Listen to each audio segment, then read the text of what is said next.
benn pause bu ndaw loon rek voilà. Ok Bill ma posé comme fii voilà ma bàyyi la nga ñëw voilà comme ça donc je parlais de les pertes yi nga xam ne moom la américain perte soo xoolee si guerre gi voilà moom laa doon expliquer quoi étape par étape lu nga xam ne moom loolu laa laajee nga xam ne c'est devenu un problème voilà pour eux voilà donc sànq maa ngi doon wax lu jëm si les bases militaires lu nga xam ne les américains ont dépensé presque les dernières 50 ans yëpp di tabax bases yooyu yëpp lu si ëpp si bases yooyu yëpp ils sont même plus fonctionnels instant yi parce que Iran presque lépp la rajaxe voilà soo xoolee tamit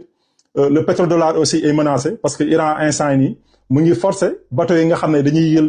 pétrole wala gaz si Moyen-Orient bi pour ñu utiliser le yuan comme transaction alors que pétrodollar bi moom moo lu soo gisee pétrodollar bi am importance ba pare may américains yi cette possibilité nga xam ne dañuy imprimer xaalis nu mu la neexee c'est parce que chaque fois le dollar est en demande parce que tey man su ma bëggee jëndi pétrole ak sama banque centrale damay jël sama xaalis ma dem jëndi dollar ma jël dollar boobu parce que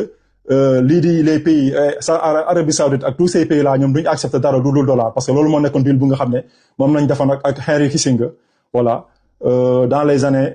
su ma jumulee 73 74 voilà donc si lañ defoon le pétrodollar si lañ ko tegoon quoi voilà donc le pétrodollar aujourd'hui est menacé plus que jamais donc loolu yëpp nekk na tey perte nga xam ne moom la États-Unis def à cause de cette guerre voilà donc beneen perte aussi bu nga xam ne tamit gis naa ko si mooy lu nga xam ne lu yéeme mooy cette pensée de penser que ñi nga xam ne dañuy xalaat ni Amérique mu ma joxee ay gannaay rek wala mu ma jaayee ay gannaay wala mu ma protéger rek mun naa mucc protection boobu tey gis nañu tey presque tous les pays naar la gars yi États-Unis mun nañ seen protéger au contraire sax dañoo mujjee sax ñoom concentré sur Israël ñu fàtte leen ba ñoom sax dañoo mujjee di casse donc dañoo mujjee dem di woo Zelensky jox ko tapis rouge jógee Ukraine pour mu ñëw jàppale leen si nu ñuy def pour défendre seen réew waaw dëkk naar yi voilà donc tey wane na ni ñoom lu ñu yaakaar ni peut-être doole Amérique mën na leen protéger mën na leen jox seen sécurité boobu amul voilà loolu tamit guerre bi tamit wane na ko bon leneen tamit la guerre bi tamit wane mooy le fait que les Américains du ñu respecter loi internationale ils ont commis des crimes de guerre donc ñoom lépp lu ñuy accuser nit ñi en général les autres pays ñoom ils le font te amuñu sa benn sikk sàkk donc ñoom ça veut dire que dañu lay wax ay waxu loi internationale wala ay droit tant que ñoom ça les arrange mais si ça les arrange pas automatiquement yooyu yëpp la ñuy teg de côté et ils deviennent carrément comme des gens sauvages quoi malheureusement donc loolu tamit gis nañ ko si guerre bi quoi. gisoon naa aussi yéen ngeen di wax maanaam si les pertes aussi je vais quitter les Américains pour aller voir maanaam les pays du Golfe ñoom seen perte yi mooy d'abord dégât économique bu rëy lañ am. parce que soo xoolee cette assurance ñoom tamit bu nga xam ne moom la ñu amoon nii sooy investir dans le Moyen-Orient xam nga am na foofu am na sécurité parce que y a les bases y a les bases américains yu fa nekk xam nga donc am na sécurité foofu dara du fa mus a tàkk parce que base européen yaa ngi foofu xam nga donc tout cette pensée maanaam xalaat boobu ak xel bu dal boobu loolu yëpp tey dafa màbb donc tey man su ma nekkee investisseur ma nekk multimilliardaire nga woo ma dans le Moyen-Orient nga ne kaay investir dinaa amaat beneen xalaat ni fii mënutul nekk wala mun na am problème donc loolu yëpp bokk na tey si seen gàllankoor nga xam ne guerre gi tey andi na leen ko voilà. Bon beneen erreur tamit bu nga xam ne tamit ñoom lañ def mooy comme lu ma waxoon sànq rek di yaakaar ne américains yi mën nañ leen protéger am nañ doole ba nga xam ne dañ leen protéger ba pare aussi gis nañ aussi ni arme nga xam ne ils ont dépensé des milliards et des milliards de dollars sur les armes parce que képp ku xam lu jëm si mbirum arme ak armée da ngay xam ne américains ñoo gën a cher les armes voilà ñoom lu nga xam ne ñoom lu chinois lu ñuy jaayee ay 100 francs Amérique 1000 francs la ñu koy jaayee voilà malheureusement dans tout donc lu ñu yàq maanaam c'est ay milliards de dollars kenn mënu la wax nu mu toll voilà. leneen tamit lu ñu def aussi mooy ils ont dépensé aussi beaucoup d'argent parce que guerre bi tamit lu ñu xamul mooy ñoom bokk na ñoom si ñu ko financé parce que ñoom dañoo bëggoon carrément lëkkaloo ak américains yi ak Israël pour ñu détruire Iran comme ça après ñoom ñu mën a gën a am taxawaay si sous-région bi comme ça ñu mën a pàccoo ak Israël ñoom loolu moo nekkoon seen xew mais ñoom lu ñu xamloon mooy bés bu Israël paroon ak Iran Israël tamit dina jóg seen kaw parce que Israël du bëgg kenn maanaam di sësante mbaag ak moom si sous-région bi mais malheureusement voilà ñoom ni ñuy xalaatee moom mooy loolu quoi voilà. léegi nag su ma jógee si ñoom je peux venir aussi sur Israël tamit ñoom ils sont perdants aussi dans cette guerre là parce que soo xoolee même négociation yi nga xam ne Trump def na par exemple diggante boobu noonu pour nga def calcul yi dafay jël temps ba nga xamante ne avant ngay def calcul missile egsi na fi nga wala fi mu jëm parce que 450 kilomètres pour un missile hypersonique mode 2 secondes léegi déjà imaginer loolu bu ko Amérique ñàkkee lan la koy jural loolu moo waral la capacité de projection bi nga xam ne Amérique moom la yoroon nga xamante ni moom la nekkoon un menace à travers le monde capacité de projection bi nga xam ne par exemple moom la porte avion doon porté man koo indi ba ci sa kanam capacité de projection bi Amérique ko mujjoon ñàkk moo tax mu def benn recul stratégique dem au loin mën faa taxaw mën faa déparé Iran li tax mu defoon loolu mooy que ne Iran dafa am benn stratégie bu leer mooy la guerre da koy utiliser asymétriquement mais problème mooy dafay am nu muy def mooy dafay laal là où fait mal mooy que dafa am ay points essentiels yoo xamante ne mooy la boo jëlee la pyramide inversée de la guerre dans la pyramide inversée de la guerre mooy que ne la force aérienne mooy jiitu après la force navale tege ci la force terrestre doog a ñëw boobu mooy la pyramide inversée parce que bu dee la pyramide bi nga xamante ne mooy la pyramide normale la force terrestre mooy ñëw force navale teg ci force aérienne jiitu mais problème mooy États-Unis la pyramide inversée la leen liggéeyee moom la gagné guerre yi noonu yim sonal li ñëpp noonu leen sonale dans cette pyramide inversée mooy que ne la force aérienne moom mooy jiitu mais foofu lan la Iran def mooy dafa fexe ba nga xamante ne nii tous les bases militaires ñu nekkoon au Moyen-Orient mu nekkoon ay bases de protection des avions américains Iran da koo détruire mais bi mu ko détruire yamul ci détruire ko dafa ko détruire boole ko détruire les pistes d'atterrissage et d'envol léegi soo détruire les pistes yooyu noonu lan ngay def mooy que da ngay pousser l'ennemi à son dernier retranchement foofu lan nga ciy am da ngay am exactement mooy capacité carrément bi nga xamante ne détection boo xamante ne da nga mën a am temps pour mën a utiliser say moyens loolu moo tax Iran sonal États-Unis parce que la force de protection bi nga xam ne moo la amoon États-Unis amoon yëpp mën a sonal Iran da koo éliminer carrément mooy les bases aériennes ci au Moyen-Orient xam nga ak les porte-avions yi nga xamante ne ni ce sont des capacités de projection ak la marine flottante bi nga xamante ne ni moo waroon na ñëw sonal Iran léegi foofu noonu dafa Amérique ñàkk boo ko dee calculer en termes de milliards day ëpp 470 à 500 milliards de dollars parce que soo xoolee par exemple le nombre d'avions yi nga xam ne États-Unis ñàkk na ko foofu rek bul xam ñaata la toll li ñu la wax ak li ñu la waxul parce que am na yoo xamante ni wax duñ la ko wax parce que am na soo gisee la base de Prince El Sultan les avions AWACS rek 500 millions de dollars lay jar waxuma la 500 millions de dollars mais problème mooy un avion bu nga xamante ne nii États-Unis ak sa puissance 16 la ci mën a am te les deux ont été déjà détruits kon mu desoon 14 nga éliminer ci lu mat 3 wala 4 ci benn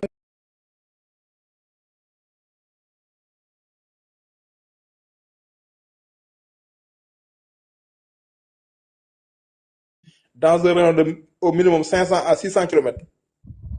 léegi avion AWACS boobu moom mooy coordonner tir mooy joxe les points de tir mooy joxe les positions géographiques et les données GPS mais avion boobu soo ko éliminer mooy que ne exactement les avions nga xamante ni ñoo waroon ñëw à travers l'Iran il faut ñu ñëw ba jege dëgg-dëgg doo ko mën a utiliser seen missile kon déjà foofu lan la fi Iran jublu mooy que ne mooy li tax mu détruire les avions yi nga xamante ne nii tey ñoo nekkoon sur le terrain li tax mu détruire ko parce que problème mooy force de projection bi AWACS yi amoon noonu mënut ko am à travers cette parce que AWACS dafay jouer ñaar dafay jouer sur la guerre électronique ba nga xamante ni dafay désaxer les systèmes de guidage de l'ennemi ba pare dafay nekk benn avion de coordination ba nga mooy coordonner tous les avions yi nga xam ne moo nekk dans un rayon certain léegi foofu noonu bu ko Iran yàqee kon mooy que ne Iran déjà xam na lan lay yàq mooy déjà lépp lu Amérique waroon na utiliser pour maanaam ay coordonnées dans l'Iran Iran da koo yàq loolu déjà c'est un très grand atout dans la guerre asymétrique parce que foofu noonu li ngay yàq day bari te li nga koy yàq bari seerul imaginal nan la Iran def imaginal waxuma la sax la guerre asymétrique bi nga xam ne Iran da ko indi mais problème mooy dafa am luñ benn système mooy le système de la terreur parce que soo jëlee les missiles Khorramshahr yi nga xamante ne moom la Iran doon dóor à travers l'Israël ak à travers les bases américaines waxuma la force missile bi mais problème mooy session de terreur bi missile bi def à travers la psychologie di muy yàq ci doomu aadama yi day bëri parce que problème mooy daf leen di tiital tellement ba duñu xam fu ñuy taxawati déjà loolu dafa am doole léegi soo jëlee loolu lépp nga teg ko nga jël Amérique mu amoon fenn force de protection à travers les mers mooy lan mooy exactement mooy la flotte navale américaine à travers les porte-avions mais bu njëkk bu ñu la Amérique musaa na jël benn porte-avions en direction de ton pays rek yow sans agsi ci yow déjà yow tu as la peur mais imagine tous les porte-avions américains ont reculé premièrement à travers le détroit de Bab el-Mandeb foofu la njëkk a reculer deuxièmement ñu projet à travers l'Iran bi guerre bi commencé ñëpp dañoo reculer parce que problème mooy Iran da leen testé au premier jour avant la guerre même Iran dafa lancé benn drone sur les porte-avions mais porte-avions yi amoon nañ tellement difficulté pour mën ko détruire ba dañu mujj envoyé benn F-35 bu détruire ko un seul drone léegi loolu lan la woon mooy naa tâter le pouls de l'ennemi xool exactement fan laa koy jaar bi États-Unis xamee loolu ñu attaqué seen porte-avions yi parce que porte-avions dafa ñu am benn talon d'Achille benn talon d'Achille mooy lan mooy que ne benn porte-avions saa boo yàqee le pont d'envol amatul njëriñ parce que li man mooy lancer ay missiles Tomahawk à une certaine distance du am précision les missiles Javelin yi nga xamante ne ñoo nekkoon les missiles furtifs à précision Amérique li mu ciy dese woon fi doon nii sur 2500 missiles 450 la ñu dese kon déjà loolu kenn mënatu ko remplacer en termes de munitions foofu États-Unis dafa faible parce que amatul benn munition imagine toi que léegi dans cette guerre même Iran dafa détruire benn bateau boo xam ne contenant na 300 missiles américains 3000 missiles américains dollars en une seule coulée mu coulé ko benn flotte boo xam ne dafa coulé 56 milliards de dollars mooy que ne Amérique li exactement lim subir ci guerre bi en terme de perte dafa doy waar xam nga léegi loolu moo jiitu léegi nag soo paree nga ñëw sur le plan nag léegi économique nga xool exactement lan la Amérique perte foofu noonu à travers le Golfe boo jëlee États-Unis seen système dëgg-dëgg dafa concentré sur 4 piliers mooy yor États-Unis seen économie yëpp foofu lay doxee le premier mooy le pétrodollar le deuxième mooy l'industrie des armements le troisième mooy la big data ak la Silicon Valley parce que 4 yi la États-Unis téye woon di ko doxale mooy exactement l'industrie américaine foofu la taxee woon newoon naa leen ca débarru guerre bi ne leen bu guerre bi demee dans 2 semaines États-Unis dafay effondré wu de l'intérieur la effondré wu parce que problème mooy jamono sur les prémices ñoom commencé woon na parce que la destruction de Trump moom déjà annoncé woon nañ ko ba nga xamante ne nii c'était déjà presque acté au rappel de tous les démocrates yi nga xamante ne ñoo nekkoon en vacances te état bu demee ba nga xam ne tous les députés nekkoon en vacances dañu leen woo pour ñu ñëw directement Assemblée nationale pour siéger à la destruction de Trump kon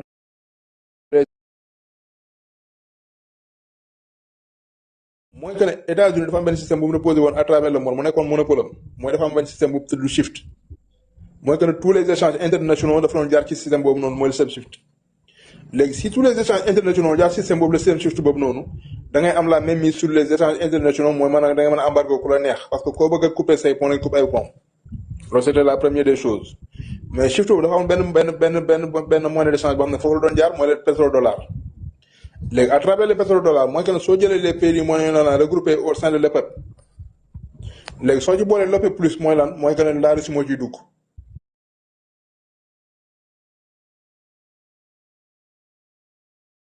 mooy que ne kon l'OPEP mooy les pays exportateurs de pétrole kon soo dee xool mooy les pays du Moyen-Orient bloc boobu rek la léegi le bloc continental boobu noonu nga xamante ne ni mooy les pays du Moyen-Orient soo leen jëlee nga teg leen États-Unis dafa amoon benn mise sur tous ces pays là producteurs de pétrole ba nga xamante ne ni moo mënoon a jaay pétrole à travers le monde man di doon à travers le pétrodollar un système SWIFT léegi bu fekkente ne pétrole boobu noonu Iran dafa fexe ba nga xamante ne ni tous ces pays là moom waroon na am ay raffineries yoo xam ne dañuy exporter du pétrole à travers la guerre mais Iran da ko bombardé ba nga xam ne raffineries yooyu mënuñoo am njëriñ deuxièmement mooy Israël bombardé la raffinerie de gaz bi nga xam ne moo nekkoon Iran bombardé la raffinerie de gaz Qatar kon déjà les deux yi nga xamante ne ni ñoo nekkoon exactement mooy les piliers de l'économie mondiale à travers l'énergie mooy exactement mooy le pétrole deuxièmement bi mooy nekk le gaz ce sont les deux piliers de l'énergie mondiale parce que problème mooy l'économie c'est de l'énergie transformée sans pour autant nga am énergie boobu mën a transformer doomu économie léegi loolu moo taxoon nag bi nga xamante ne ni Iran jël na tous ces pays là yi nga xamante ne ce sont des pays producteurs ak ces ports yi nga xamante ne nii nga xam ne léegi Iran tous ces ports yi nga xamante ne nii léegi ports yooyu noonu ce sont des ports yi nga xam ne fa doon jaarale économie de contournement à travers le détroit d'Ormuz Iran dafa bombardé les ports mooy le port de Jebel Ali ak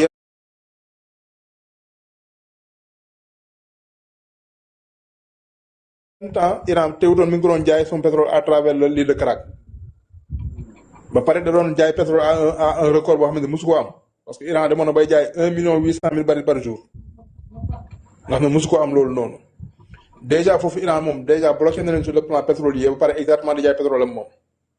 léegi nag ñu bëri nañ am benn question bu leen jaaxal mooy pourquoi leur Iran doon jaay pétrole. problème mooy bu fekkee ne Iran day jaay pétrole en yuan lan mooy projet bi mooy parce que la Chine mooy le seul pays boo xam ne à part les États-Unis am na benn système de paiement international boo xamante ne nii mooy le SWIFT. léegi le SWIFT boobu noonu c'est en yuan numérique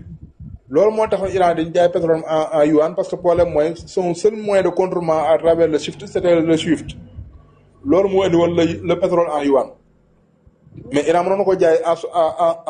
en ces devises mais boo jaayee ces devises mooy problème mooy du am benn système de contournement boo xam ne da koy mën a utiliser à travers la monnaie électronique nga xam ne moo mën a tax interconnexion bancaire boobu noonu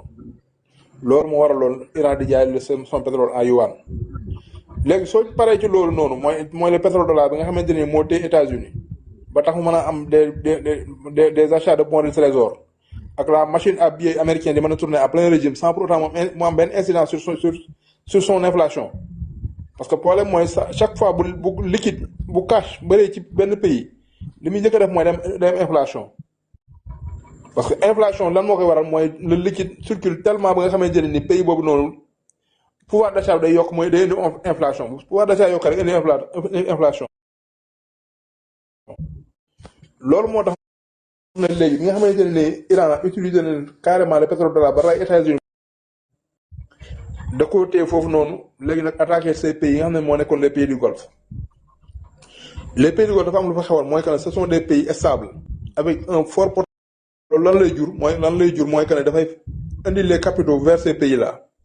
mooy par exemple les Goldman Sachs les JP Morgan ñoo ñëpp dafay indi seen capitaux installé foofu noonu parce que am na stabilité am na fonds am na devise boo xam ne mi ngi circulé kon déjà dafay nekk des pays sûrs. léegi nag pays sûrs yooyu loolu mooy tax mooy day engorger de l'économie bi nga xamante ne dafay da koy engorger nan lay demee noonu mooy champs boo gisee des pays sûrs par exemple comme Dubaï ni mele woon day nekk benn point de convergence économique mooy que ne ku am xaalis da nga koy yóbbu ci pays yooyu investir ko fa. parce que lan la am na de la sécurité am na un manne financière à gagner am na déjà des opportunités d'affaires mais su guerre bi commencé ba nga xam ne ces pays là sont touchés à travers le Moyen-Orient. mais pays yooyu yëpp tey par exemple dañu amoon ci confiance bi nga xamante ne moo taxoon les organisations internationales ak les organismes bi nga xamante ne nii de financement comme PAGROC ak yooyu noonu dañuy jël seen i capitaux délocaliser ko day am li ñu doon des flux de transfert boo xam ne de capitaux lay nekk. kon déjà le Moyen-Orient li fa lañ gën a ñàkk ci capitaux la ñuy gën a ñàkk ñoom léegi à profit de kan au profit des pays comme par exemple le Monaco. wala par exemple Singapour wala par exemple d'autres pays yi nga xamante ne wala comme ay Hawaï wala yooyu noonu ce sont des pays stables yoo xamante ne ni parfois foofu duñu am problème parce que problème mooy am nañ stabilité ba pare am nañ ay paradis fiscaux